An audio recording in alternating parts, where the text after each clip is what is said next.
She hears footsteps outside the room, not servants, not musicians, guards. Then the keys turn. For years, this woman has controlled access to the ruler, protected princes, built alliances, destroyed enemies, and influenced one of the most powerful empires on earth. Now someone has decided she has too much power. The door opens, and before this story is over, one of the most powerful women in Ottoman history will be strangled inside the very harem she once dominated. That woman was Kösem Sultan. But she wasn't the first woman to turn the Ottoman harem into a political weapon. And she definitely wasn't the last. Behind the tiled walls of Topkapı Palace was a hidden world where enslaved girls could rise, mothers could make or break princes, eunuchs controlled access, and women with no public office could influence the empire. First, forget the lazy Hollywood version of the harem. It wasn't just a giant sex room full of half-dressed women waiting for one horny sultan. The real system was much stranger. The imperial harem was the private household of the Ottoman dynasty. The sultan's mother, children, female relatives, servants, concubines, attendants, and eunuchs lived and worked there. It had rank, discipline, education, money, rivalries, and one priceless resource: access. Access to the sultan, and access is power. A grand vizier might command armies, a governor might control a province. But if the sultan's mother could speak to him privately in his personal rooms, she had something those men did not: his ear. And in a palace where one whispered accusation could destroy a career, that was a damn powerful thing to own. That's where Hürrem Sultan changed the game. She entered the palace as an enslaved concubine and became the favorite of Sultan Süleyman the Magnificent. Then she did something extraordinary. She remained close to him, bore several sons, stayed at the imperial center, and eventually became his legal wife, breaking with long-standing Ottoman dynastic practice. Yeah, a woman who entered the system as property ended up married to the ruler. That did not make the system humane. Let's not get sentimental. The harem still depended heavily on slavery. But Hurrem learned the rules of that brutal machine and climbed straight through them. She gained wealth, sponsored major charitable and religious projects, exchanged letters with Süleyman, and became involved in dynastic politics.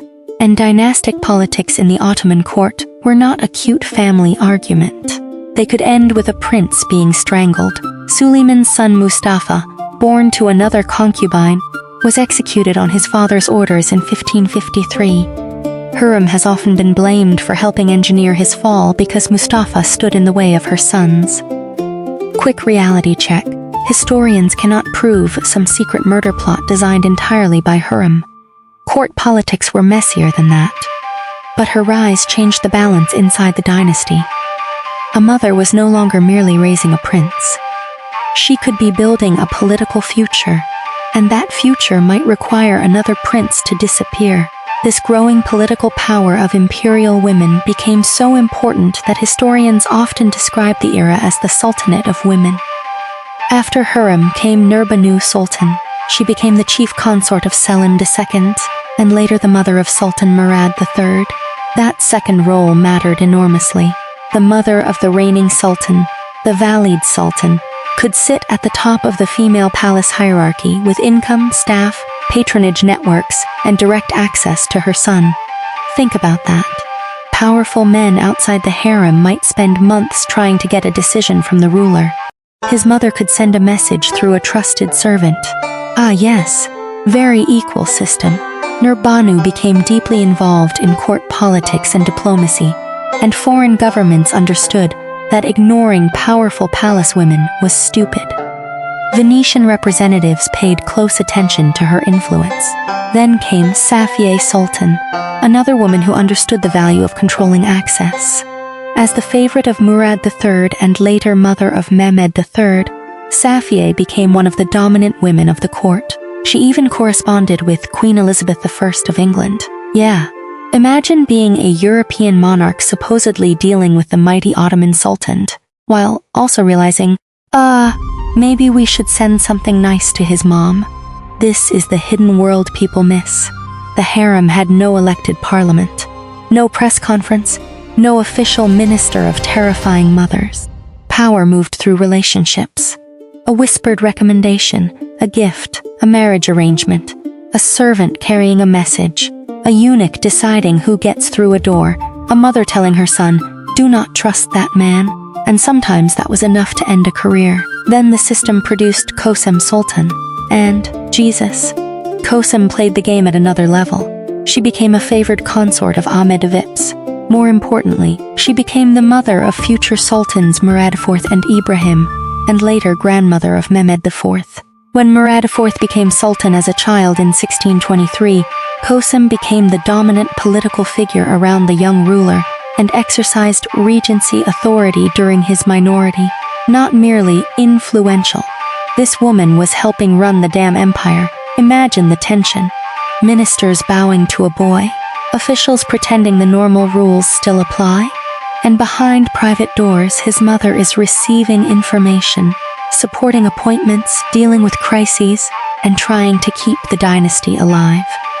Kosem survived one dangerous reign after another. She remained powerful under her son Ibrahim, whose reign ended with his deposition and execution in 1648. Then her young grandson Mehmed IV became sultan, and this is where the whole fucked up machine turned against her. Because Mehmed had a mother, Turhan Sultan. Kosem was the grandmother. 2 women, 1 palace, 1 child sultan, and only 1 woman could dominate the harem. This wasn't gossip.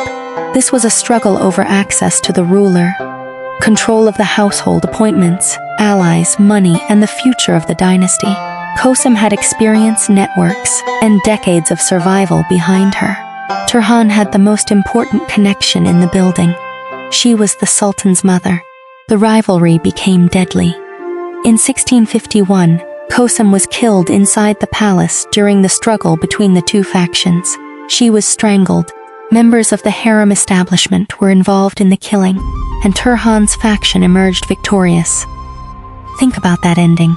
A woman who had survived sultans, succession crises, executions, and palace revolutions did not die on a battlefield. She died behind the doors of the household she had ruled, and Turhan emerged as the dominant, valid sultan. That tells you everything about this world. The harem could raise an enslaved girl into one of the most connected women in the empire. It could turn motherhood into political authority.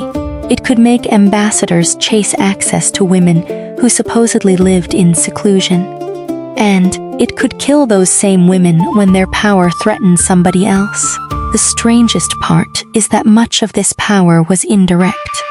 These women usually didn't stand in the imperial council chamber screaming orders at generals. They built mosques, charities, fountains, and public works. They managed enormous households. They arranged marriages, they protected clients, they communicated through servants and eunuchs. They placed people near the ruler. Soft power? Sometimes. But when the throne, succession, or survival of a son was involved, there was nothing soft about it. A prince could be executed, a minister could fall, a rival household could be destroyed, a mother could become regent, a grandmother could be strangled, and the whole machine kept moving. That's the real hidden world of the Ottoman harem. Not an endless perfume-soaked fantasy. A locked political ecosystem built on slavery, family, sex, motherhood, access, fear, and survival. Hurrem showed that an enslaved concubine could become the sultan's wife and political partner. Nurbanu and Safiye showed how the sultan's mother could turn private access into international influence. Kosem went even further and helped govern the empire.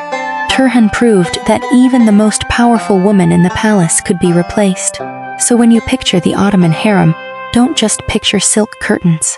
Picture doors, locked doors, and on one side, ministers, ambassadors, petitioners, soldiers, and officials trying to reach the most powerful man in the empire. On the other side, a handful of women deciding who got close enough to whisper in his ear. Sometimes that whisper built a career. Sometimes it destroyed a family. And sometimes, late at night, the footsteps stopped outside your door.